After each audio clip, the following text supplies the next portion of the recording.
Tout le monde parle des risques de l'IA sur votre emploi, mais personne ne vous explique qu'en réalité, l'IA pourrait être la solution ultime pour atteindre enfin la liberté financière. Vous pourriez devenir plus indépendant vis-à-vis de votre travail quotidien en entreprise, vous débarrasser des tâches les plus ennuyeuses et même vous lancer dans l'entrepreneuriat.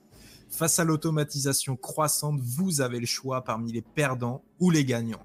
La réponse se trouve dans cette émission. Alors bienvenue sur Esprit les amis, le podcast qui vous démystifie l'intelligence artificielle pour les professionnels et les passionnés.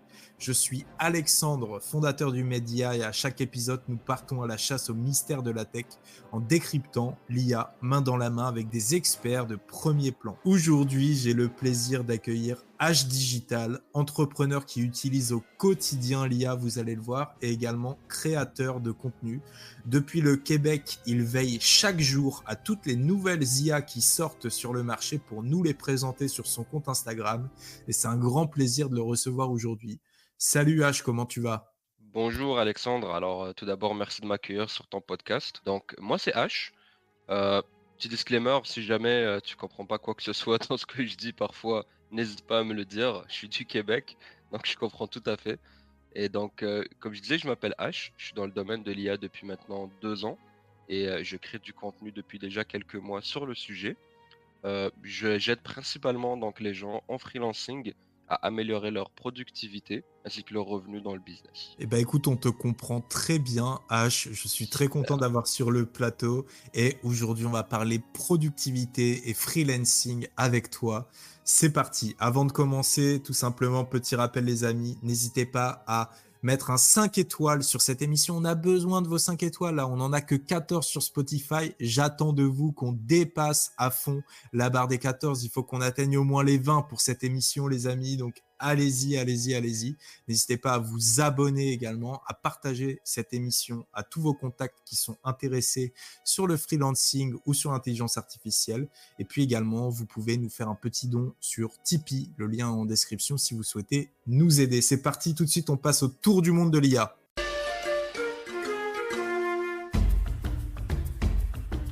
Alors, cher H, on t'a choisi aujourd'hui deux actualités brûlantes sur l'intelligence artificielle. La première, c'est évidemment une actu dont tout le monde a conscience. Il y a tout juste un an, une révolution technologique a fait son entrée triomphante, ChatGPT.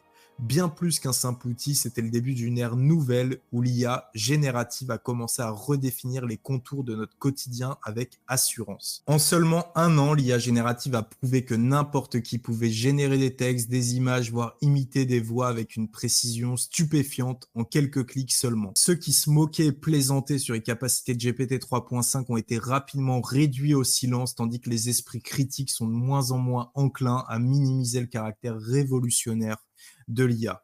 Aujourd'hui, il est temps de faire le point. H, ChatGPT a-t-il véritablement changé nos vies? Est-il surcoté ou sous-coté? Était-ce simplement un effet de mode passager? Question à 1 million d'euros, je te laisse y répondre. Bah, tout d'abord, je tiens à dire que non, en fait, ChatGPT a complètement tenu ses promesses. Donc, ça fait déjà maintenant un an, comme tu l'as dit. Donc, Sam Altman a créé ChatGPT dans le but de faire découvrir la puissance de l'IA générative dans la vie quotidienne. Et force est de dire qu'il a bel et bien réussi. Donc, le pari est tenu. OpenAI, cette année, a été un vrai leader dans le domaine de l'IA générative, surtout depuis l'avènement de GPT-4. Donc, il y a eu Vision GPT. On peut désormais uploader nos documents et les analyser en quelques secondes. Donc, moi, je pense qu'au niveau de simplifier notre quotidien, je crois qu'OpenAI a tenu toutes ses promesses. Et franchement, j'ai vraiment hâte de voir à quoi GPT-5 va être capable, surtout qu'en sachant qu'il sortira, je pense, probablement l'année qui est à venir. Donc, moi, je pense que ChatGPT nous réserve de très belles surprises. Et franchement, je ne jure que par ça, parce que, comme tu disais, beaucoup de gens semblent le critiquer, surtout avec la version 3.5. Et franchement, moi, je pense qu'il n'y a pas plus versatile et plus utile que ChatGPT dans le. Il y a de moins en moins de personnes qui se permettent de critiquer l'IA générative. Mais quand tu vois les personnes qui critiquent ChatGPT, c'est souvent des gens qui soit n'ont en fait jamais souscrit à la version premium GPT-4, soit des personnes qui ne savent pas utiliser l'IA, c'est tout. Tout à fait. Parce que quand tu utilises ChatGPT comme un moteur de recherche, effectivement, ça peut te sortir des hallucinations, ça peut te dire des choses qui sont factuellement fausses, mais c'est pas le sujet en fait. Il faut savoir utiliser l'IA et avoir conscience de comment l'IA est utile et comment ChatGPT 4 est utile. Et en l'occurrence, ChatGPT n'est pas un moteur de recherche. On en a déjà assez parlé dans cette émission. Par contre, Tout à fait. ChatGPT, pour synthétiser des documents, pour donner des points clés d'un document, d'une discussion, d'une transcription, c'est parfait. C'est parfait. Et quand on voit, sortons un petit peu de ChatGPT, même si là on fait le bilan de ChatGPT, le reste des IA génératives, les IA génératives graphiques. Mais aujourd'hui, c'est incroyable l'évolution en seulement un an de Midjourney qui au début galérait à juste générer des doigts d'une main et qui aujourd'hui est capable de générer des images mais qui sont photoréalistes et qui ressemblent à des images d'un photographe en 4K. C'est Tout à fait, tout à incroyable. fait. Je pense surtout en business, on peut clairement voir l'impact que l'IA générative a eu sur nous. Donc, que ça soit au niveau du coût ou au niveau des performances qu'on est capable d'ajouter aujourd'hui. Comme tu parlais tout à l'heure, donc, des images générées par Midjourney ou d'autres outils IA. Récemment, c'est aussi les vidéos. Donc, l'IA a réussi à générer des vidéos, mais incroyables. Donc, de plus en plus précises, de plus en plus nettes. Donc, et surtout, tu vois, les petits posts qui disent, bon, ChatGPT, c'est mort, utilise ces outils IA. Ah, bah, forcé d'avouer que parfois, bah, la plupart de ces outils utilisent l'API de GPT au final. Donc, c'est sûr que je pense que minimiser un peu l'impact que ça a eu, ça serait se mentir à soi-même, très honnêtement. Là, tu nous envoies vers un très bon sujet, H, auquel je n'avais pas du tout pensé en préparant cette émission. Il y a effectivement les personnes qui critiquent ChatGPT en disant que voilà, ChatGPT ne tient pas ses promesses et finalement, c'est pas si révolutionnaire que ça. Mais tu as également toutes les personnes qui vendent la peau de ChatGPT avant même qu'il ne soit mort. Tout à fait. ChatGPT, c'est le leader international au niveau des LLM.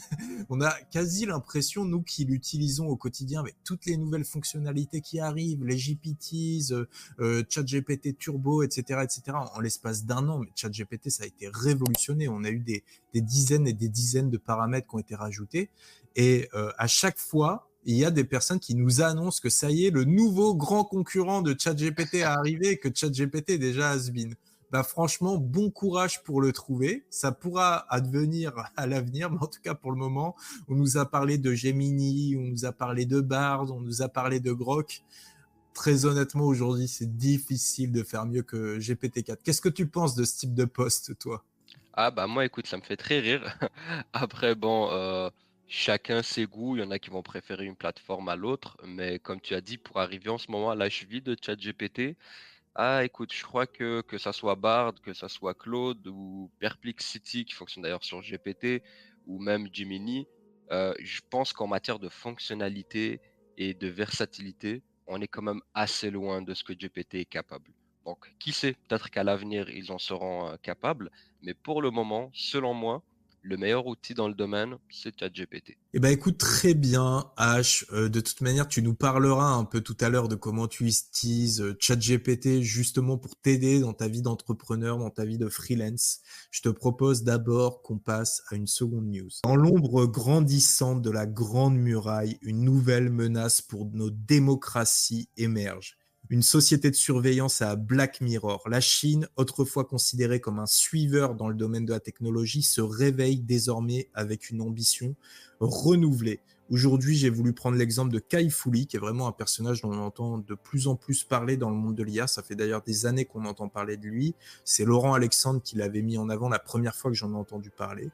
C'est une personnalité qui est passée parmi les grands GAFAM, hein, Google, Apple, Microsoft. Et maintenant, il dirige une entreprise chinoise qui s'appelle 01.ai.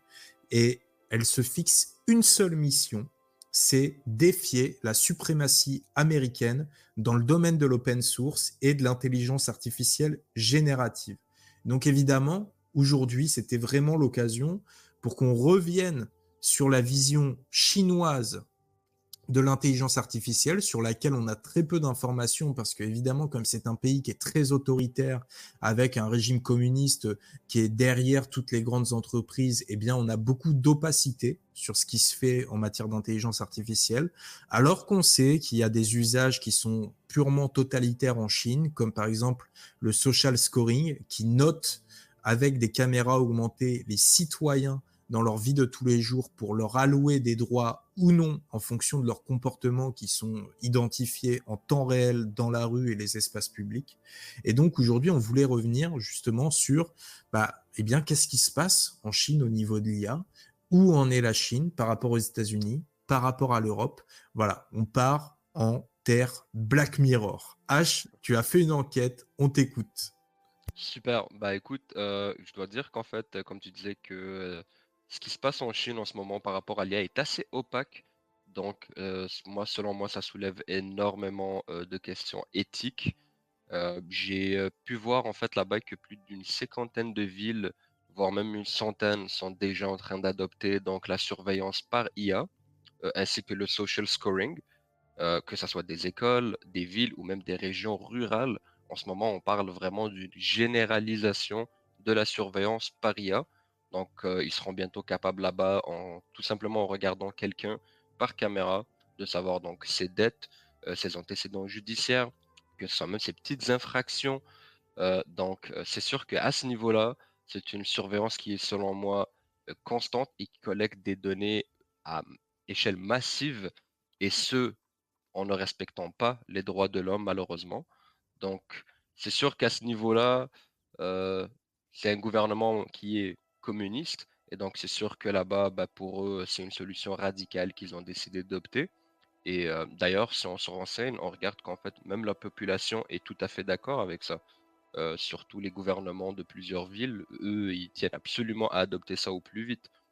Donc, c'est sûr que moi, je pense que à ce niveau-là, malheureusement, ça donne un petit avantage comparé donc aux États-Unis ou en Europe, malgré que ça soit une IA totalitaire, parce que ça peut être parfois des technologies qui peuvent venir en aide. Par contre, est-ce que cela est éthique? Non. Donc, j'ai très hâte de voir l'avancée de cette technologie là-bas. Et franchement, ça reste à voir. Moi, je suis très mitigé à ce niveau-là. C'est très bien la sécurité, mais aux dépens des droits de l'homme, je crois pas que ça en vaille le coup. Pour corroborer ce que tu dis, en fait, on parle souvent des GAFAM du côté des États-Unis. Du côté de la Chine, on a ce qu'on appelle les BATX. Donc, c'est Ouais. Baidu, Alibaba, Tencent et Xiaomi. C'est les 4 plus grands piliers au niveau des énormes entreprises multinationales qu'il y a là-bas. Et là-bas, ils sont vraiment backés par le gouvernement chinois. Le gouvernement chinois est vraiment derrière pour contrôler ce qui se passe dans toutes ces sociétés-là. Et on a notamment une de ces entreprises qui est derrière le service de messagerie WeChat. Parce que comme vous le savez, les amis, en Chine, il n'y a pas Google, il n'y a pas les réseaux sociaux occidentaux. Tout ça est interdit. On a un intranet chinois qui fait que seules les informations qui sont autorisées par le gouvernement chinois sont accessibles au plus grand nombre. Et donc, du coup, le principal réseau social qui est utilisé par tout le monde, c'est WeChat. Et WeChat, on peut payer avec. Donc, en plus, ça devient un moyen de paiement. Et donc, en réalité, là où ça pose énormément de problèmes, c'est que, comme vous le savez, en Chine, on n'a évidemment pas le RGPD. N'en déplaise à la Commission européenne qui nous explique parfois qu'il y a un Bruxelles effect. C'est pas demain la veille que la Chine appliquera le RGPD. Et donc, en réalité, les données sont collectées massivement sur les téléphones des utilisateurs. Et à partir du moment où l'utilisateur va dire des mots qui sont mauvais, par exemple par rapport au régime chinois, l'intelligence artificielle derrière ces applications comme WeChat va venir identifier que tel ou tel utilisateur a dit des choses mauvaises vis-à-vis du gouvernement. Et là, à ce moment-là, ça peut partir du blocage de l'application à une baisse de la note de l'utilisateur qui va le priver de certains droits. Ça, c'est le cas au niveau de l'application, mais c'est également le cas au niveau des caméras augmentées. Dans la rue, vous avez typiquement des caméras qui vont venir filmer si vous traversez bien au vert au passage piéton ou si vous traversez au rouge. Si vous traversez au rouge, votre note sera dégradée et quand votre note est trop dégradée, vous n'avez plus accès à des prêts bancaires. Vous n'avez plus accès à la possibilité de quitter le pays. Vous n'avez plus accès à la possibilité de voyager par train dans telle ou telle région. Ça va extrêmement loin. Alors, comme tu le disais, H, Pour autant, c'est un système qui est vanté en Chine et qui est apprécié par une bonne partie de la population parce qu'on nous explique que du coup, cette surveillance de masse permet également de pouvoir plus facilement identifier les mauvais éléments pour la société et les mettre à l'écart parce qu'en fait, ça crée une exclusion sociale parce que quand une personne a une mauvaise note et qu'elle est en contact avec d'autres personnes, eh bien, ces autres personnes, même si elles ont une bonne note, leur note va descendre juste parce qu'elles sont en contact avec ce malfrat. Et donc, du coup, eh bien, les gens vont juste couper les ponts avec les mauvais éléments de la société. Et donc, ça permet vraiment, selon le régime chinois, eh bien, d'assurer une société plus saine, plus pacifique, moins violente, plus sûre, etc. Mais à quel prix? Eh bien, au prix de la liberté. Et évidemment, du coup, si ce modèle d'IA chinois eh bien, se répercute à travers le monde, on imagine à quel point les libertés pourraient être impactées. C'est pour ça qu'il faut suivre de près ce qui se passe en Chine au niveau de l'intelligence artificielle, parce qu'il faut éviter que ce modèle soit répercuté partout à travers le monde. Qu'est-ce que tu Tout en à fait. penses, H? Tout à fait d'accord avec toi. Donc, c'est sûr que bon, en Chine, eux, ils ont la gâchette facile à ce niveau-là. Comme tu dis, le gouvernement, il a vraiment la main mise, sur tout ce qui se passe au niveau des développements technologiques là-bas. Et puis, je pense qu'on est encore à des années, de ce modèle-là dans les pays occidentaux ou en Europe. Mais si ça s'avère être efficace là-bas, bah, écoute, moi, je vois pas pourquoi ça viendrait ici. Ça viendrait pas ici plutôt. Et donc, c'est quelque chose qui me fait peur pour être honnête avec toi. Mais je ne pense pas que, l'Occident ou l'Europe soient encore prêts à sacrifier la liberté pour la sécurité. Alors, on a l'AI Act qui vient, donc cadre réglementaire sur l'IA, qui vient d'être adopté. En tout cas, un compromis vient d'être trouvé entre les différents organes de l'Europe. Et dans le cadre réglementaire sur l'IA, on vous fera une émission à l'occasion sur ce cadre-là. Eh bien, il nous est dit que tout usage de l'IA pour faire du social scoring, exactement ce qui se passe en Chine, est proscrit sur le territoire européen. Donc, on a déjà les décideurs politiques ont décidé d'interdire ce type d'usage. Donc a priori, ça ne devrait pas arriver en Europe, sauf si vraiment il y a une domination technologique qui se fait dans les décennies à venir. Tout à Également, fait. autre chiffre dont tu parlais, H, eh bien, tu disais que c'est bien vu, l'intelligence artificielle là-bas. Eh bien, effectivement, moi, pour préparer cette émission, je me suis basé sur un rapport de 2019 qui faisait l'état des lieux en Chine de l'intelligence artificielle. Donc, ça commence à dater. Eh bien, déjà, en 2019, on avait 65% des citoyens chinois qui font vraiment confiance à l'intelligence artificielle. Alors que dans les autres pays, on est à seulement 29%. Donc ça montre à quel point eh bien, il y a une adoption de la technologie par les citoyens chinois. Écoute, H, je te propose qu'on passe désormais au rendez-vous expert. On va vraiment rentrer dans le vif du sujet pour parler d'indépendance financière, d'entrepreneuriat, de comment utiliser l'IA. C'est parti. Et let's go.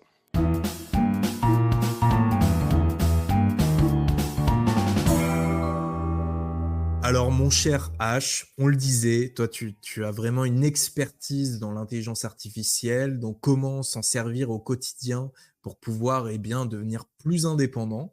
Donc, peut-être pour commencer, tu pourrais nous raconter un petit peu ton parcours et puis nous expliquer comment l'IA a transformé ta vie, si je puis me permettre. Donc oui, donc je suis dans l'IA depuis maintenant, 2 ans déjà.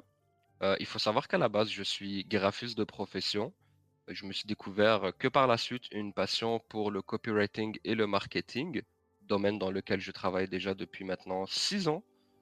Entre-temps, j'ai lancé mon agence de freelance et j'ai pu lancer mon premier e-commerce durant le Covid, que j'ai vendu par la suite. En 2021, j'ai découvert GPT-3 via une API privée et c'est vraiment là que j'ai eu le déclic. J'ai vraiment entrevu donc le potentiel de l'intelligence artificielle et j'ai vite compris ensuite qu'il fallait que je l'implémente absolument dans mon activité de freelance. Donc, pour être tout à fait honnête avec toi, je suis passé de peut-être, on va dire, 2 clients par jour à plus de 5 à 10 clients par jour, tout en offrant des prix compétitifs. Donc, c'est sûr que moi, dans ma vie professionnelle, je dépendais, quasiment complètement de mon activité de freelance. Donc ça a complètement transformé mes revenus et donc par conséquent ma vie depuis. Et donc, heureusement, j'ai pu en vivre, depuis, en fait jusqu'à aujourd'hui, grâce à l'IA. Peut-être, pour, donner un petit peu plus d'illustration, quelles ont été tes premières réussites avec l'IA, en fait? Tu partais vraiment de zéro avec l'intelligence artificielle, tu découvrais seulement. Tu as commencé par quoi? Comment tu as commencé à avoir des réalisations grâce à l'IA? Qu'est-ce que tu as commencé par automatiser? Qu'est-ce qui a été le plus simple? Et comment petit à petit tu as gravi les échelons de l'intelligence artificielle? Tout à fait. Donc, c'est sûr qu'au début, j'ai commencé par implémenter, comme je te disais, l'intelligence artificielle dans mon activité de freelance. Avant cela, je peux te dire que j'ai passé des heures et des heures à jouer avec ChatGPT, voir les réponses qu'il me donnait, est-ce qu'elles étaient correctes, quelle sorte de demande je devais faire. Donc, à cette époque-là, on ne connaissait pas vraiment le prompt engineering. Donc, c'était vraiment de laisser erreur quasiment. Il n'y avait pas encore eu le boom ChatGPT, donc on était vraiment en terrain, plus qu'inconnu. Et donc, je me suis vraiment amusé à l'essayer à gauche et à droite jusqu'à trouver les réponses qui me convenaient et les bonnes formulations à utiliser. Donc par exemple, lui demander des questions, essayer de, spécifier un peu un rôle. Donc c'est toutes des choses que je me suis amusé au début, à essayer. Par la suite, lorsque je l'ai implémenté dans mon activité de freelance, je me suis principalement concentré sur mon domaine qui était le copywriting. Donc ça m'a énormément, permis de d'automatiser donc l'écriture de mes textes, les idées. Parfois, lorsque j'écrivais des textes pour des clients, je pouvais peut-être rester, 1 heure juste sur la première ligne. Parfois, tu avais des blocages vraiment, qui te faisaient perdre énormément de temps. Donc c'est sûr qu'au niveau des idées, ça m'a ouvert une porte que jamais je n'aurais pensé ouvrir auparavant. Il y avait plus de blocage, donc c'était instantané. Ça me prenait maximum 2 3 heures de temps pour écrire un article de 2000 mots. Donc c'était vraiment révolutionnaire à ce niveau-là. Par la suite, je me suis concentré sur l'écriture de séquences d'emails, et c'est une des compétences qui m'a généré le plus d'argent, je te dirais. Donc c'est sûr que à ce niveau-là, va falloir vraiment apporter une touche personnelle. Beaucoup, utilisent l'intelligence artificielle et dépendent intégralement de ça. Mais moi, je suis pour allier compétences et intelligence artificielle afin d'offrir des produits de qualité. Donc moi, je pense que c'est pas mal ça qui m'a permis énormément d'avoir du succès donc dans mon domaine en freelancing. Par la suite, j'ai lancé un service d'accompagnement pour les freelanceurs. Donc, ça, c'était 1 an après. La ChatGPT a commencé à être connue du grand public et j'ai remarqué qu'il y avait vraiment une opportunité où est-ce que plusieurs personnes cherchaient en fait à augmenter leur productivité et à automatiser certaines tâches avec l'intelligence artificielle.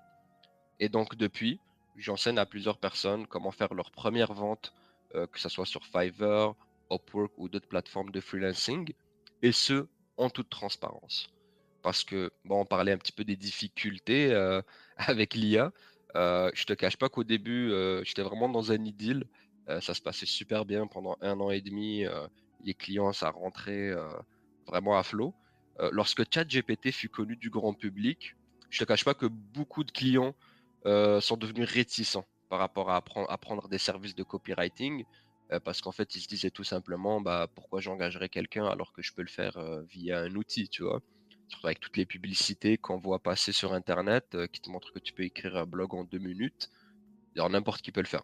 Je peux te dire que j'ai vraiment été très étonné à ce niveau-là, parce que j'ai commencé à être tout à fait transparent quant à ce que je faisais dans mon domaine. Donc, je disais clairement à mes clients, bonjour, merci d'avoir contacté. Donc, je vous avise que j'utilise l'intelligence artificielle alliée à mes compétences de copywriting pour vous offrir un service de qualité hors pair à un prix compétitif. Et à ma grande surprise, franchement, j'ai eu aucune baisse de mes clients jusqu'à aujourd'hui. Ça marche super bien, que ça soit en copywriting, que ça soit donc même en graphisme, parce que vu que j'étais dans le graphique, dans l'univers graphique au début, donc j'ai commencé à créer des logos. Ça a automatisé beaucoup de mes tâches à ce niveau-là, les idées de logos, ou bien même les sites web. Donc ça m'a permis beaucoup de diversifier ma palette Et donc, si j'ai bien un conseil à donner aux gens qui veulent se lancer au freelancing, soyez transparent. N'ayez pas peur d'être transparent. Dites à vos clients que vous utilisez l'intelligence artificielle et surtout, alliez ça avec des compétences solides dans le domaine. Et croyez-moi, les clients, vous allez en avoir. Ça, c'est super intéressant ce que tu dis parce que finalement, la question de la transparence, elle est fondamentale. Que tu sois freelance et que tu utilises l'intelligence artificielle, eh bien, si tu ne le dis pas à ton client et qu'il s'en rend compte, qu'il le découvre, eh bien, tu vas évidemment te mettre ton client à dos. Et puis, je pense également aux salariés qui nous écoutent. Si vous utilisez ChatGPT ou une autre IA générative dans le dos de vos managers, dans le dos de votre organisation, eh bien, s'ils le découvrent, là, ça va être d'autant plus grave parce que vous avez potentiellement en plus mis de la donnée à caractère personnel ou de la donnée eh bien, professionnelle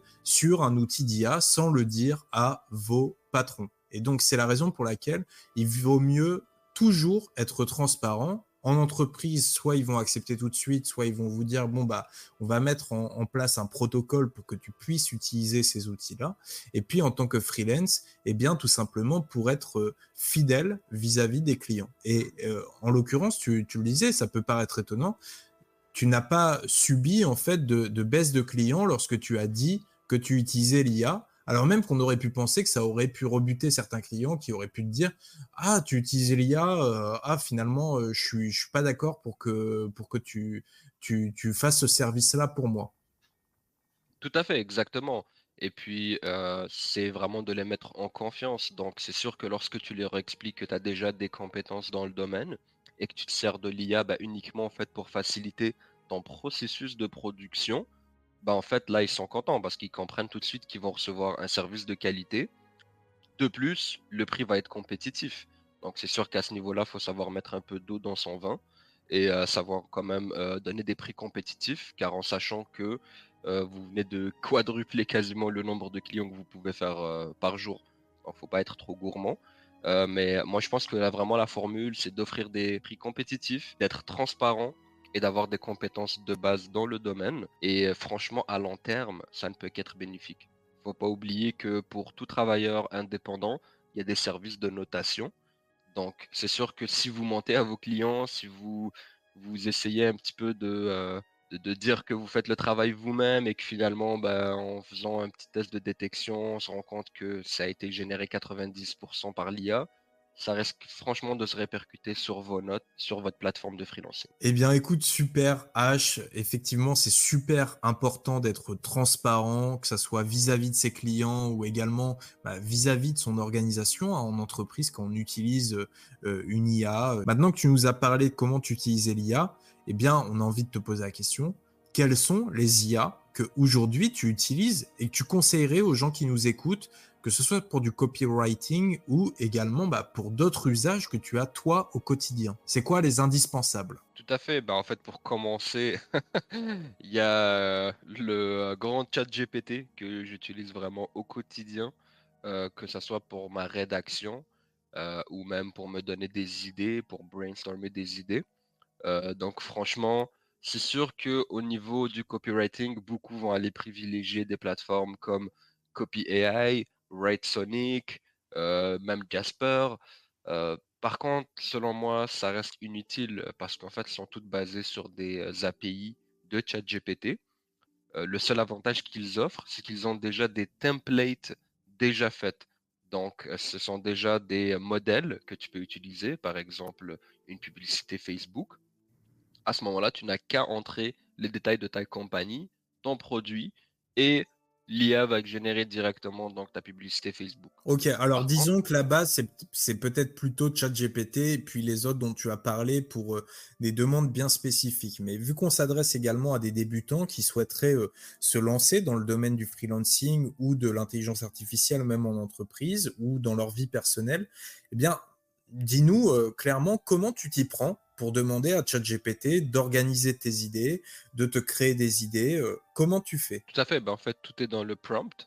Donc, c'est sûr que plus tu es clair, concis et spécifique dans ta demande, plus le résultat va être meilleur. Donc, rien ne sert de lui donner trop de détails ou peu de détails. Sois concis sur ce que tu veux faire. Donne-lui un rôle, surtout. beaucoup sont un peu réticents à cette approche-là. Moi, je trouve qu'elle marche encore après l'avoir testée.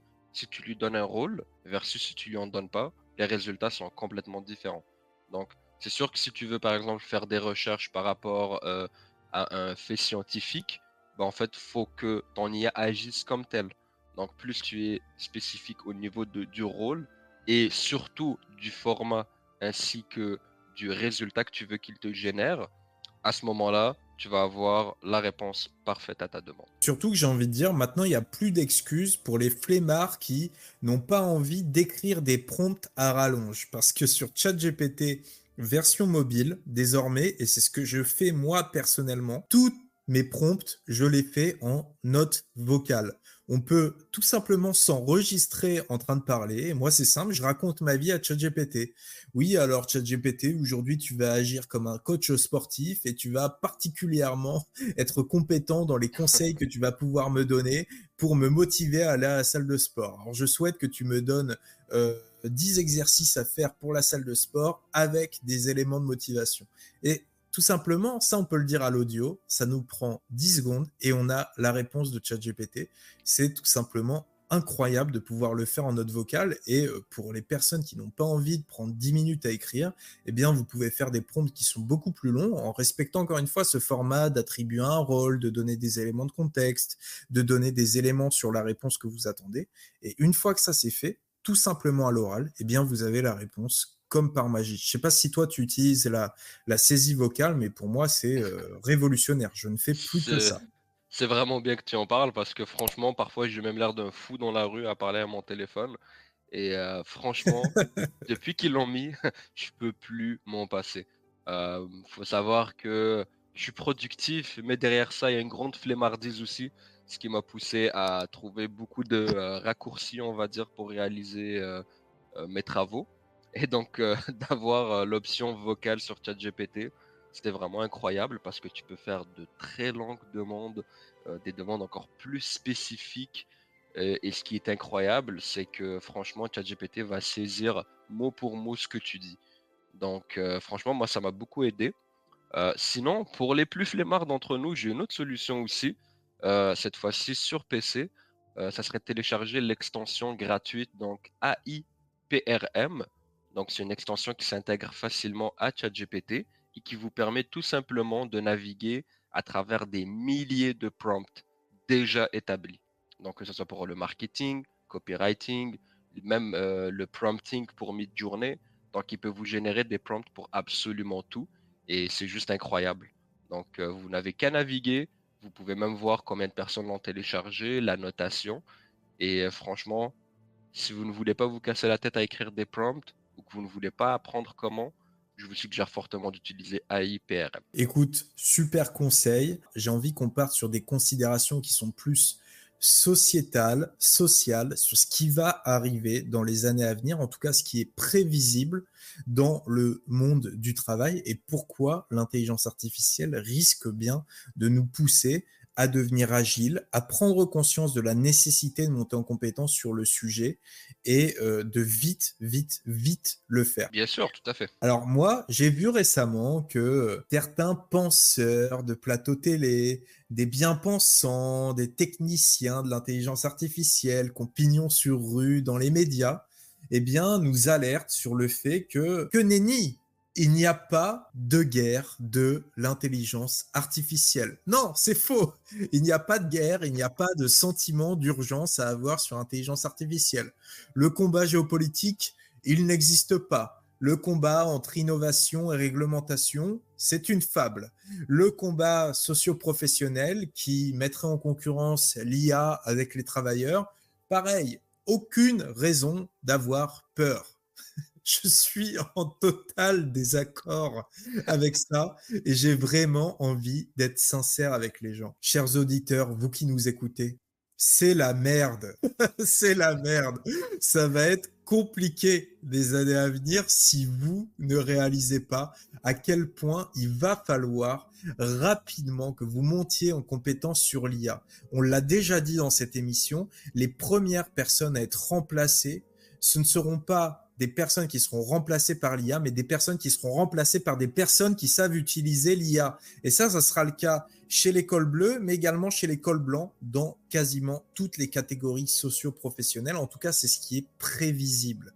On ne veut pas vous faire peur en disant ça, on dit juste qu'il y a une transformation qui est en cours de la société et ça va pousser les gens à toujours plus d'agilité, de flexibilité et vraiment à ne pas rester eh bien cambré sur une fiche de poste, sur une mission, sur une profession. Non, il va falloir de l'évolution et de l'agilité dans les années à venir. En tout cas, c'est mon point de vue. Je ne sais pas ce que tu en penses, H, mais c'est très important pour moi de donner ce message aux auditeurs parce que ne vous perdez pas en écoutant de tels penseurs comme ceux auxquels je viens de faire référence. Faites attention à ceux que vous écoutez parce que oui, il y a une urgence sur l'intelligence artificielle. Certains surestiment l'IA, mais certains la sous-estiment et c'est dangereux ce discours. Vous devez avoir conscience des risques de l'IA sur vos métiers et également des opportunités qu'elle ouvre. Et c'est pour ça que vous devez d'ores et déjà être curieux et ouvert intellectuellement à ce qui se passe au niveau de l'intelligence artificielle et vite monter en compétences. Donc moi, je ne peux que te rejoindre sur le sujet. Franchement, j'en entends beaucoup parler ces temps-ci. Donc des gens qui disent que non, en fait, il n'y a aucune presse, l'urgence et la compétition autour de l'IA est très surévaluée. Et puis, franchement, bon, je peux comprendre un peu leur point de vue. Ils essaient de rassurer les foules, donc on essaye un peu de rester toujours euh, donc, dans ce qui nous plaît bien et ce qui nous rassure. Par contre, je dois dire que je suis fermement convaincu du contraire. Donc, il faut savoir que l'intelligence artificielle est déjà profondément présente dans notre présent. Et puis, c'est depuis déjà quelques années. Donc, si on parle des algorithmes de recommandation sur les réseaux, ou même si on va jusqu'à l'automatisation dans certaines industries, elle est vraiment partout. Et là, on rentre dans un moment charnière où ignorer son importance ou minimiser l'urgence d'y investir serait vraiment comme ignorer l'avènement d'Internet dans les années 90. Et puis ensuite, parlons un peu de cette guerre de l'IA. Après, bon, le terme est peut-être fort, mais je crois que la réalité est indéniable, car en ce moment, il y a sérieusement une compétition intense entre les nations et les entreprises pour la suprématie de l'IA.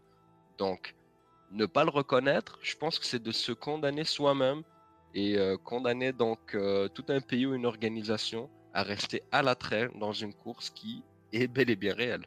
Tout à fait, je ne peux que aller dans ton sens, H. Aujourd'hui, en Europe, quels sont les grands réseaux sociaux? Quelles sont les grandes plateformes? À part Spotify, honnêtement, on n'en a pas. Est-ce qu'on a un TikTok européen? Non. Et vu qu'on n'a pas su concurrencer des plateformes comme TikTok, aujourd'hui, ce sont des plateformes chinoises qui ne respectent pas le RGPD, qui se sont imposées.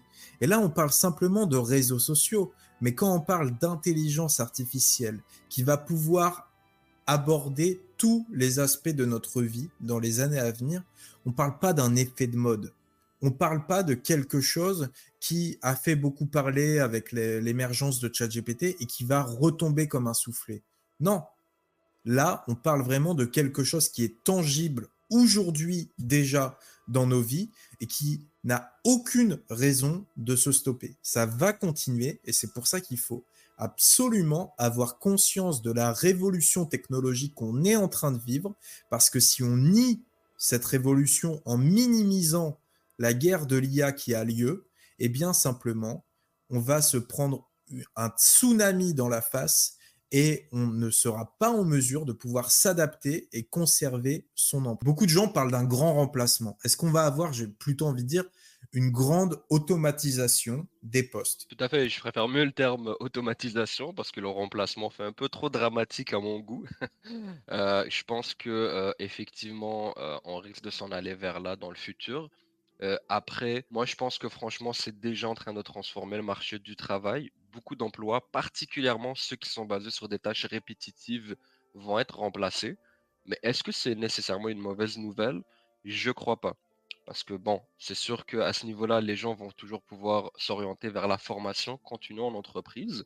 Donc, ils vont être capables de s'adapter, apprendre de nouvelles compétences et se repositionner dans des rôles où est-ce que l'humain est indispensable. Donc moi, je pense que ça va offrir des opportunités pour certaines personnes, à condition d'être prête à se former et ce rapidement.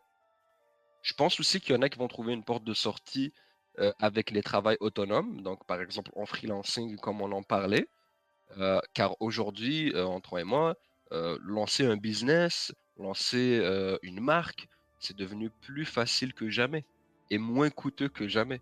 Donc vraiment, on va être dans une époque où, peut-être beaucoup de personnes vont, vouloir s'orienter vers l'entrepreneuriat, vers le freelancing, le travail autonome.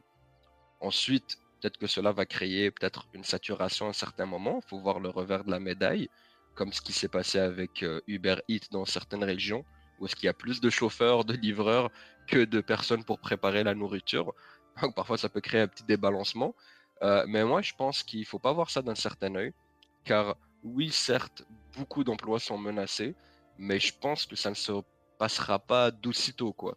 Ça, je pense pas que ça va arriver dans les 4, 5 ans à venir. Donc, on a toujours une marge pour se former, essayer de se réorienter, essayer de voir nos perspectives dans notre propre domaine. Est-ce que ce domaine peut être grandement affecté? À quelle échelle? Qu'est-ce que je peux faire pour y remédier? Donc, je pense que c'est des questions que tout le monde doit se poser.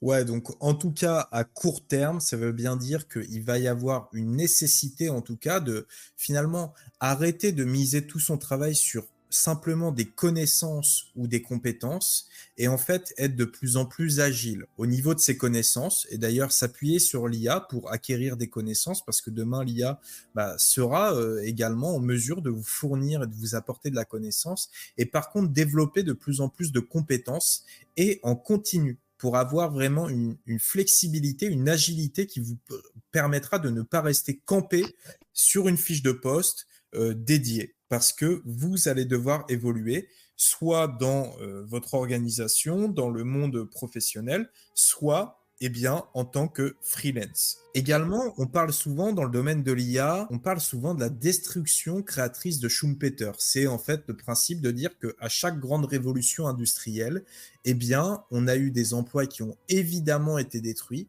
mais également des emplois qui ont été créés. Ça a été le cas avec la première révolution industrielle qui finalement eh bien, a automatisé un grand nombre d'outils pour les agriculteurs qui leur a permis eh bien, de passer dans le monde de l'usine, dans le monde du secondaire. Ensuite, avec d'autres innovations, on est passé du monde du secondaire au monde du tertiaire avec de plus en plus d'employés de bureau.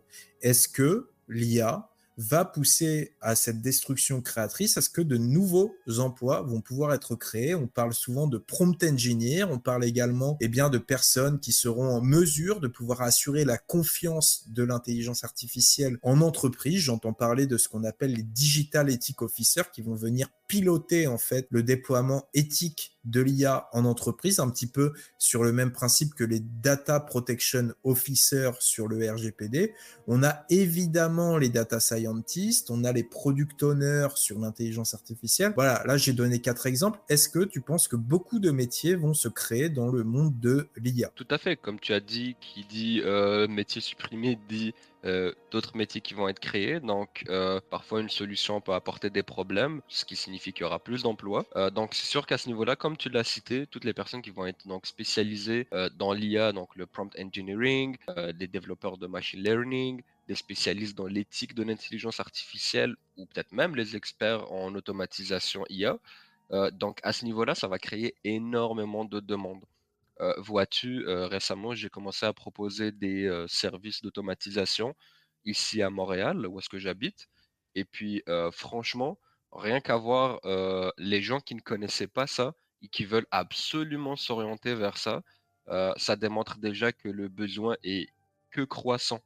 Donc c'est sûr que malgré qu'on va perdre certains métiers, mais ceux qui vont être en mesure de se former et aptes à acquérir des nouvelles compétences afin de se repositionner dans d'autres métiers où est-ce que le rôle de l'humain est indispensable, je pense que c'est ces personnes-là qui risquent de s'en sortir. Et à contrario, eh bien, quels seraient les risques pour une personne de finalement balayer d'un revers de la main la révolution IA et de se dire, bon, bah, moi, je décide de ne pas vouloir monter en compétence sur l'IA. Je préfère faire l'autruche, je ne veux pas utiliser l'IA, je suis réfractaire.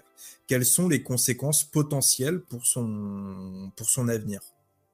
Ah bah écoute, c'est sûr que ceux qui vont maîtriser l'IA ou certaines notions de l'IA auront un avantage considérable en termes d'opportunités et de productivité. À l'inverse, ceux qui ne se sont pas familiarisés avec cette technologie donc vont vraiment se retrouver marginalisés, que ça soit au plan travail, donc professionnel, ou même dans certains aspects de la vie quotidienne. Donc moi, ça me fait vraiment penser aux gens qui, à l'époque, ne voulaient pas s'intégrer à la nouvelle révolution d'Internet. Ils pensaient que ce n'était qu'un effet de mode et puis vas-y, laisse tomber, ça va pas me voler mon travail, etc. Et puis si on regarde, bah, avec la révolution web, il y en a eu des travails qui ont disparu. Donc c'est sûr que moi, je pense que se mettre des œillères à ce niveau-là, c'est se tirer une balle dans le pied parce qu'en fait, bientôt, les personnes qui ne maîtrisent pas l'IA vont être clairement marginalisées en société.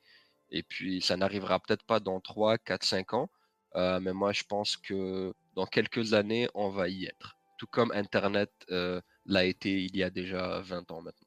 J'ai également envie de m'adresser aux auditeurs et de leur dire, vous êtes en retard. Vous êtes en retard pour des personnes comme H et moi, qui chaque jour faisons de la veille sur l'intelligence artificielle. On a déjà l'impression d'être submergé d'informations, de nouvelles IA qui arrivent, avec des nouvelles fonctionnalités, avec des compétences à développer pour savoir les utiliser. Nous-mêmes, nous sommes dépassés. Et cela fait 1 an que nous travaillons comme des fous sur ChatGPT et sur d'autres intelligences artificielles génératives qui viennent d'arriver. Vous imaginez tout le retard que vous avez pris si aujourd'hui vous utilisez pas ou peu l'IA? Ça va être très difficile de rattraper votre retard. Alors il est temps de le faire dès aujourd'hui parce que chaque jour que vous prendrez à repousser, à procrastiner, à vous dire je ne vais pas utiliser l'IA, eh bien ça sera un retard considérable que vous allez engranger vis-à-vis de ceux qui l'utilisent déjà. Si je devais refaire tout le chemin pour maîtriser ChatGPT aujourd'hui en perdant les 1 an sur lesquels j'ai travaillé depuis le début sur ChatGPT, eh bien, je pense que le chemin serait considérable. C'est pour ça qu'il faut dès aujourd'hui que vous investissiez en intelligence artificielle. Il n'est pas trop tard, mais sachez que vous êtes déjà en retard par rapport à d'autres.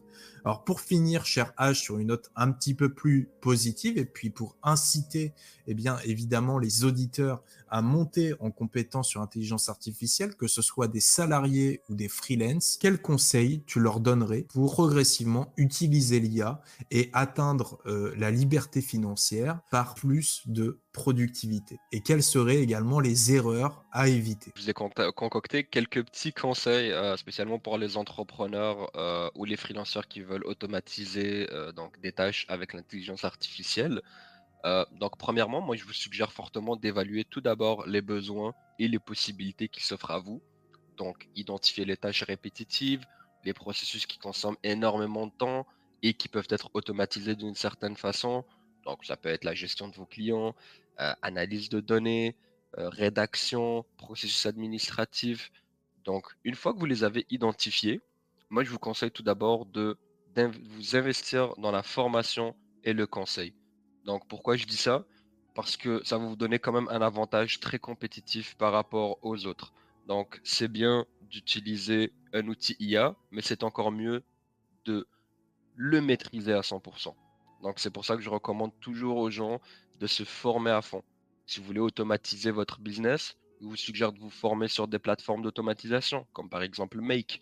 Donc, une fois que vous maîtrisez le sujet, ça va être beaucoup plus facile pour vous de trouver des solutions aux besoins que vous avez déjà identifiés. Vous n'hésitez pas aussi à demander des conseils. Je sais que parfois certains sont sceptiques à payer donc des conseillers en IA, etc. Comme dans tout domaine, bon, c'est sûr que parfois on peut croiser des charlatans, mais moi je pense qu'il est très recommandable de trouver un bon instructeur qui peut vous donner les bonnes pratiques afin d'automatiser certains aspects de votre business si vous n'avez pas nécessairement le temps de vous former. Donc c'est un petit conseil que je vous donne parce que ça peut être très bénéfique. Dernièrement, je vous conseille aussi de, si vous avez surtout un business ou comme on parlait tout à l'heure de transparence, c'est de penser à l'éthique et à la conformité de l'usage de l'intelligence artificielle. Donc soyez vraiment vigilant quant aux questions d'éthique et légale concernant l'utilisation de l'intelligence artificielle, donc notamment en ce qui concerne la protection des données ou comme on parlait tout à l'heure de la transparence du processus créatif. Faut vraiment penser à ça parce que franchement, ça va vous éviter d'énormes amendes, et surtout à long terme, ça va vraiment vous aider donc, à propulser votre business dans le bon sens. Ah bah écoute, je ne peux que aller dans ton sens. Et évidemment, le sujet de l'éthique est un sujet qui est très important pour moi et aujourd'hui on le voit, hein, avec le cadre réglementaire sur l'IA, mais également le RGPD avec la CNIL là qui multiplie les interventions sur l'IA. Eh bien, en réalité, demain les entreprises ou les entrepreneurs vont être contrôlés dans leurs utilisations de l'IA. Donc que vous soyez employé, que vous soyez auto-entrepreneur, veiller à la bonne conformité de l'intelligence artificielle. Moi, je donnerais également un dernier conseil. N'achetez pas de livres sur l'IA. Si vous souhaitez vous former, eh bien, vous pouvez le faire sur Internet. Vous avez tout qui est à jour. Le problème avec l'IA, c'est que c'est une technologie qui est tellement volatile, et d'autant plus avec l'IA générative, que la majorité des choses qui sont écrites sur l'IA générative aujourd'hui ne seront plus d'actualité dans 6 mois. Tout à Donc, fait. tous les livres qui viennent de sortir sur ChatGPT, ne les achetez pas. Si c'est des livres politiques, sociologiques, philosophiques qui posent des vraies questions sur l'avenir de la société, pourquoi pas? Si c'est des livres techniques sur comment utiliser ChatGPT, dites-vous qu'un livre qui a été écrit il y a 6 mois est déjà en grande partie obsolète. Donc vous pouvez déjà trouver tout ce que vous souhaitez sur Internet. Je vous déconseille d'acheter des bouquins sur intelligence artificielle. Les auditeurs, j'en profite pour vous dire de bien mettre un 5 étoiles à cette émission. N'oubliez pas de vous abonner, c'est super important pour le développement de la chaîne. Si vous voulez d'autres interviews, d'autres émissions avec des grands experts dans l'intelligence artificielle pour vous décrypter tous ces sujets, on a besoin de votre aide. Laissez un 5 étoiles sur Spotify. Allez, on va viser les 20, les 25 là, à l'issue de cette émission, ça serait super. Abonnez-vous, partagez l'émission, faites un petit don sur Tipeee si vous le souhaitez. Pour finir sur le rendez-vous expert, eh bien, peut-être dernier conseil pour les auditeurs, cher H. Est-ce que tu as des ressources à conseiller pour nos auditeurs pour qu'ils puissent commencer à se former sur l'IA? Bah, tout à fait. Donc, moi, comme je parlais tout à l'heure, donc, et comme tu m'as joint là-dessus, c'est très facile de se sentir dépassé un peu par l'intelligence artificielle. On peut faire un petit dodo de 6 heures et se rendre compte qu'il y a 26 nouveaux outils et 80 mises à jour qui sont arrivées. Donc, c'est très important de toujours rester à jour. Donc, ici, j'aurais deux outils dans lesquels je trouve très souvent les meilleurs outils à utiliser dans mes business. Donc, je vous suggère Futurpedia, qui est aujourd'hui l'un des plus connus. Ça a été démarré par un YouTuber. Et puis aujourd'hui, bah, c'est vraiment une ressource dans le domaine. Il est actualisé franchement tous les jours, si je ne me trompe pas, 2 fois par jour. Donc vraiment, dès qu'il y a un outil qui sort, vous pouvez en être sûr et certain qu'il est sur Futurpedia. Je vous conseille aussi Future Tools, qui a été fait par le YouTuber donc Matt Wolf, qui est quand même très connu, et je l'apprécie particulièrement aussi pour ses insights dans les news d'intelligence artificielle. Donc souvent, il va relayer toutes les nouvelles qui vont se passer. Et puis franchement, je trouve son contenu très intéressant, donc n'hésitez pas à y jeter un coup d'œil. Pour finir, j'ai ici une chaîne YouTube qui peut énormément vous aider. C'est une des meilleures chaînes selon moi dans le domaine. Si vous voulez vraiment rester à jour sur tout ce qui se passe dans l'intelligence artificielle, je vous conseille la chaîne 2 Minutes Paper. Donc, 2 Minutes Paper est une chaîne anglophone que vous pouvez bien sûr sous-titrer. Et puis franchement, c'est des courtes vidéos qui sont postées tous les jours par rapport aux news qui se passent. Et c'est de très bonne qualité et franchement, vous n'allez rien rater avec cette chaîne. Donc je vous la conseille fortement. Eh bien, écoute, je ne connaissais pas toutes ces ressources, donc même moi, j'irai voir. Merci beaucoup, H, Super. pour toute la valeur ajoutée que tu as pu apporter vraiment dans le cadre de ce rendez-vous expert. Je te propose qu'on passe tout de suite à une rubrique un peu plus divertissante, c'est le grand test. Alors, cher H, aujourd'hui pour le grand test, tu le sais, à chaque fois, tu écoutes beaucoup nos émissions. C'est un petit jeu pour l'inviter avec des questions pour tester son niveau sur l'intelligence artificielle. À chaque fois, on a un petit gage. Donc, je te propose que si tu gagnes cette émission, je ferai lors de la prochaine émission ta promotion. dans le cadre de Esprit IA.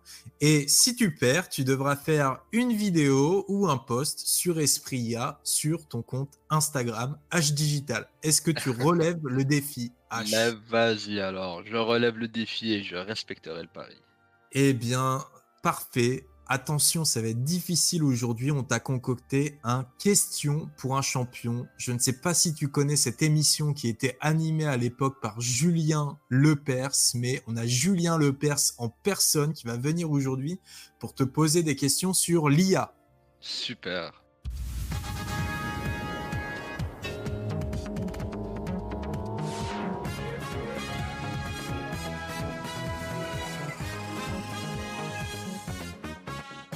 Mesdames et messieurs, bonsoir, bienvenue dans votre jeu préféré, Question pour un champion. Oh oui, oh oui, oh oui. Ce soir, nous avons le plaisir d'accueillir un invité spécial, un expert en intelligence artificielle, H Digital. H, bienvenue sur notre plateau, nous sommes ravis de vous avoir parmi nous pour relever le défi de nos questions. Alors top, c'est parti. Alors H, est-ce que tu es prêt? Allons-y, allons-y. Je suis prêt. Alors c'est parti pour la première question. Top, je suis un concept fondamental dans le monde de l'intelligence artificielle, souvent considéré comme le saint graal de cette discipline. Mon idéal est la création de machines dotées d'une intelligence générale équivalente à celle de l'homme, capable d'apprendre et de comprendre n'importe quel concept intellectuel humain. Je suis distinct d'intelligence artificielle limitée qui est spécialisée dans une tâche ou un domaine spécifique. Je suis... Je dirais l'AGI. Donc, est-ce la bonne réponse? Et bravo H, c'était bien l'intelligence artificielle générale qui, pour certains, est dépeinte comme étant de la science-fiction, mais pour d'autres, est bien une possibilité qui arrivera prochainement. On passe tout de suite à la seconde question. Top. Je suis une méthode d'apprentissage en intelligence artificielle. Dans mon processus, des modèles informatiques apprennent à partir de données clairement définies et étiquetées, utilisées dans les domaines allant de la reconnaissance vocale à la classification des emails. Je présente la forme la plus traditionnelle de formation des modèles en IA. Je suis... D'accord. Très bonne question. Méthode d'apprentissage, je dirais. C'est très bonne Ah, question, c'est effectivement. Ouais, tu difficile, m'avais hein? dit que tu allais épicer un peu les choses. Ah oui, oui. Il y a plusieurs types d'apprentissage en intelligence artificielle et c'est Tout à souvent fait. Euh, le type d'apprentissage le plus traditionnel Tout à fait. pour les modèles d'IA. Dernière balle qui me reste. Enfin, c'est celle que je connais le plus. Je dirais l'apprentissage supervisé. Je sais qu'à une époque, c'était pas mal ça Bravo qui. H Digital, c'était la bonne réponse, Ouais, cool. l'apprentissage supervisé. On passe à la troisième question. Attention, celle-là, elle est difficile. Top. Je suis un modèle révolutionnaire dans le domaine de l'intelligence artificielle, spécialement conçu pour comprendre et interpréter le langage humain. Je me base sur une architecture de réseau neuronal profond et je suis capable de traiter un large éventail de tâches de traitement du langage naturel, de la traduction à la compréhension de texte. Mon nom est un acronyme qui évoque une unité de mesure énergétique. Je suis... Unité de mesure énergétique. Je dirais que ça serait probablement un modèle de traitement de langage naturel, NLP, si on peut dire. Non, c'est pas le NLP, c'est quelque chose de plus spécifique qui est vraiment connu, mais pour les connaisseurs. Voilà, c'est très technique, hein. On t'avait dit que la question était difficile. Voilà, il faut que ça Effectivement, ressemble effectivement. à une unité de mesure énergétique. Bon, bah, je crois que je suis forcément obligé de donner ma langue au chat, je crois. Eh bien, cher H, c'était le BER, le Bidirectional Encoder Representation Ah for oui, Transformers. Voilà. effectivement, effectivement, effectivement. Le pire, c'est que Effectivement, c'est une technologie qui intervient dans les LLM. tout à fait. Non, non, t'as raison. T'as bel et bien raison. Ah, et on t'avait dit, hein, question très difficile. Ah ouais, ça va, tu les as quand même épicés. Je suis content d'avoir gagné, mais je te laisse faire la dernière question si tu veux bien pour l'honneur. Vas-y, on va essayer de sauver l'honneur. Oh oui, oh oui, oh oui. Très beau parcours jusqu'ici, H Digital. Nous passons désormais à la dernière question. C'est parti, top. Je suis une figure emblématique dans le monde de l'intelligence artificielle, connue pour mon travail pionnier sur les réseaux de neurones artificiels et j'ai joué un rôle clé dans ce que l'on appelle aujourd'hui le renouveau de l'IA. Mes contributions ont notamment permis de faire progresser la compréhension et l'application de l'apprentissage profond. Je suis. Celle-là, je pense la connaître. Alors là, j'ai deux noms qui me viennent en tête. Est-ce que c'est Geoffrey Hinton, comme par hasard? Et bravo, C'est lui? H Digital, c'était Oh, en Geoffrey plus, Hinton. j'allais donner Et une autre réponse bravo, en plus. bravo, Cool. bravo, tu as sauvé l'honneur. Oh là là. Eh bien, écoute, je suis super content que tu aies pu jouer au jeu. Je suis aussi content d'avoir gagné. Je ne vais pas te mentir. Tu Ah bah devras écoute, faire la promotion de Esprit ça IA va sur être ton avec média. plaisir. H Digital sur Instagram. Mais en tout cas, c'était super de jouer avec toi. J'espère que cette petite partie de questions pour un champion t'a plu. J'ai adoré, oui. D'habitude, je suis plus sur le banc des téléspectateurs. Et ben là, c'est vraiment une chance de pouvoir y participer. Et de pouvoir participer à un jeu aussi emblématique. Et non, franchement, c'était des très bonnes questions, je te dirais. Eh ben, écoute, super. J'en profite pour honorer ma part du marché. Chers amis, si vous ne l'avez pas écouté, je sais que vous n'avez pas été très nombreux à l'écouter bizarrement. On a fait une excellente émission avec Benjamin Alouche, qui est un ancien juriste qui aujourd'hui est un formateur ChatGPT, notamment pour les professionnels du droit. C'est l'émission numéro 4 de Esprit IA qui a été faite récemment et honnêtement, elle vaut le coup d'être écoutée. J'ai perdu pendant l'épreuve de Benjamin et je devais faire sa promotion. Donc, n'hésitez pas à aller sur son compte LinkedIn. Benjamin Alouche, c'est vraiment super ce qu'il fait. Il a une vision qui est vraiment très originale sur l'intelligence artificielle. Il dit souvent des grosses vérités. Et c'était le cas en plus dans le podcast qu'on a fait ensemble. Donc, je vous invite à aller découvrir à la fois son compte et puis l'émission qu'on a faite ensemble qui était vraiment, à mon sens, vraiment super sur les impacts de l'intelligence artificielle, notamment dans le domaine du droit dans les années à venir. Il y a beaucoup de questions qui se sont posées dans cette émission. Donc, n'hésitez pas à aller découvrir ça. Cher H, je te propose qu'on passe tout de suite à la dernière rubrique, l'écho des curieux.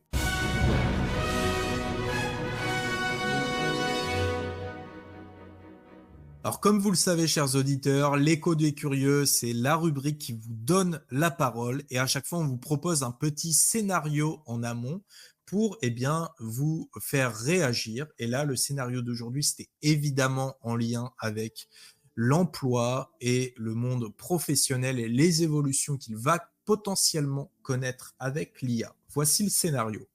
Dans un avenir proche, l'IA est de plus en plus utilisée dans les robots. Elle remplace progressivement de nombreux emplois humains. Aucun secteur n'est épargné par cette grande automatisation. Pouvez-vous citer un métier qui ne sera jamais remplacé par l'IA? Et là, on a eu pas mal de retours super intéressants. Alors, on va donner notre avis sur les retours qu'on a eus. Évidemment, c'est du spéculatif, mais on peut vous apporter quand même des éléments de réponse, des faisceaux d'indices. Alors, pour commencer, on a peut-être, tout simplement, Mélissa et Faisal, qui font partie de tes abonnés, cher H, qui nous ont dit « Aucun métier n'est à l'abri ». Alors, quel est ton avis sur la question? Bah franchement, force est de dire que je suis un peu d'accord avec eux. Bon, c'est sûr qu'après, est-ce que ça va se passer bientôt? Je crois pas. Mais franchement, avoir les capacités de l'intelligence artificielle qui ne font que grandir, franchement, force est de dire que je suis d'accord avec eux. Comme je disais, il y a certains métiers qui sont plus manuels, qui requièrent un peu plus de dextérité, ou est-ce qu'on est un peu loin de ça? Mais dans quelques années, est-ce qu'on est à l'abri? Je crois pas, non. Effectivement, dans les autres réponses qu'on a reçues, on a eu des abonnés qui nous ont donné, tout simplement des métiers qui sont des métiers manuels. On a Alexandra qui nous dit jardinier, on a Nicolas qui nous dit sommelier, et on a Geoffrey qui nous dit plombier. En réalité, on peut très bien imaginer que demain, même si aujourd'hui on n'est pas au niveau, la robotique fasse qu'on puisse implanter de l'intelligence artificielle dans les robots de manière très bien réalisée et que demain on ait un assistant jardinier chez nous. c'est le cas avec ce qui est voulu, notamment les robots qui ont été présentés par Elon Musk, je crois Optimus. Mais on a également d'autres types de robots sur lesquels il y a énormément de travaux qui sont faits aujourd'hui. Si on intègre de l'IA en eux, demain, ça pourrait être des vrais assistants chez nous, un peu comme dans le film iRobot, en espérant qu'il ne se retourne pas contre les humains. Mais en tout cas, eh bien, un robot jardinier, c'est tout à fait envisageable. Un robot plombier, c'est tout à fait envisageable. Et un robot sommelier, si on arrive à lui donner une sorte d'expertise en matière de goût, eh bien, c'est potentiellement envisageable aussi. Maintenant, on a les métiers à chaleur humaine dont notre ami Julien nous parle. Les RH, les aides-soignants, les managers. On a également Thibaut qui nous parle des coiffeurs. Eh bien, ce sont tous ces métiers-là qui, en fait, créent une chaleur humaine avec le client, qui apporte un petit peu d'humanité dans le cadre de la prestation. On va avoir des discussions, on va avoir des sentiments, des rires, des larmes qui peuvent être apportés dans le cadre de la prestation. Une vraie relation qui se fait entre le prestataire et la personne. Est-ce que là, tu penses qu'on peut également avoir une concurrence de l'IA sur ce type de métier? Ah bah, je pense que oui, hein, effectivement. C'est sûr que bon, on est encore un peu loin de ce genre de modèle d'IA-là, selon moi. Par contre, il n'y a qu'à voir. Bon, je donne un petit exemple banal, mais par exemple, il y a des services donc de petits amis qui s'offrent par l'intermédiaire de l'intelligence artificielle, donc pour certaines personnes qui se sentent seules ou quoi que ce soit. Et puis, en fait, force est de dire que, ces gens-là reçoivent, le même traitement attentionnel de l'IA que d'un humain, enfin, au niveau de la conversation. Donc c'est sûr que je pense qu'au niveau de la compréhension des sentiments humains, peut-être pas dans leur interprétation, mais au niveau de la compréhension ou même, dans, le sens conversationnel du terme, je pense que l'IA est, oui, carrément capable de répliquer un peu l'être humain là-dessus. C'est d'ailleurs pour ça qu'en ce moment, c'est utilisé donc dans les services de chatbot. Et puis, si tu regardes bien ce qui se passe dans les chatbots personnalisés en ce moment, c'est des réponses qui vont être données selon la demande du client. Donc, le robot s'adapte un peu à ce que le client lui dit, à son temps de conversation, aux termes qu'il utilise. Donc, c'est sûr qu'à ce niveau-là, je pense qu'on se rapproche de plus en plus de l'être humain. Après, Alors, pour est-ce qu'on finir, va être capable de coiffer des gens demain? Je crois pas, mais comme tu disais, allier un robot, je pense que, ça risque de se produire très fortement. question à 1 million d'euros qui nous est posée par Maria. Est-ce que programmeur de LLM, c'est un métier safe? Ah, bah, écoute, c'est sûr que pour le moment, oui. Et puis, pour les personnes, comme je disais tout à l'heure, qui sont aptes à se former, en continu et rapidement, vont déjà avoir une longueur d'avance sur tous les autres. Par contre, si on regarde un peu, par exemple, le métier de programmeur et ce qu'il est en train de devenir, enfin, il est loin encore d'être obsolète, mais, l'intelligence artificielle est déjà capable de répliquer un peu des choses semblables, ou même si on regarde des beaucoup plus petits modèles comme par exemple les GPT, où est-ce qu'une intelligence artificielle est capable de créer donc une sous-forme d'IA en quelque sorte. Donc c'est sûr que je pense qu'au niveau des LLM, on est encore très loin du remplacement, mais est-ce que ça risque d'arriver un jour? Peut-être que oui, effectivement. Eh bien, écoute, je te remercie, H, d'avoir été présent dans notre émission. C'était vraiment super de t'avoir. Où est-ce qu'on peut te retrouver, cher ami? Fais-nous un petit peu ta promotion. Tout à fait. Bah, d'abord, je tiens à dire merci de m'avoir accueilli aujourd'hui. C'est vraiment un énorme plaisir de passer sur ton podcast. Sache que vraiment, selon moi, niveau francophone, c'est un des meilleurs. Donc, pour les auditeurs, ceux qui sont nouveaux sur la chaîne, je vous suggère fortement de suivre ce podcast. Pour ma part, je poste principalement sur Instagram et sur Twitter. Donc, vous pouvez me suivre, c'est H Digital. Je poste tous les jours du contenu, principalement pour les gens qui sont nouveaux dans l'intelligence artificielle, parfois même ceux qui sont déjà experts. Donc, si jamais vous êtes nouveau dans le domaine ou vous voulez apprendre comment l'inclure dans votre business ou votre business de freelancing, n'hésitez pas à venir voir ma chaîne. Je suis sûr que vous pouvez trouver des informations très utiles. Eh bien, merci à toi, cher H. Pour finir, j'en profite pour dire aux abonnés, n'hésitez pas à mettre un 5 étoiles à cette émission. Vous pouvez nous faire un petit don sur Tipeee si vous le souhaitez, à la hauteur de vos moyens. Ça nous sera très, très, très utile pour continuer à vous produire des émissions. Vous pouvez retrouver le lien en description. N'hésitez pas également à vous abonner pour ceux qui ne le sont pas encore. C'était vraiment un grand plaisir de te recevoir, cher H. Tu es le bienvenu sur notre plateau pour revenir quand tu le voudras. Voilà, je vous souhaite à tous, à bientôt. Je vous souhaite peut-être de bonnes fêtes de fin d'année, joyeux Noël, et on se retrouve à la rentrée de janvier pour une nouvelle émission. Merci à tous et bonne soirée. Bonne soirée et joyeux Noël à tout le monde. Merci Alexandre.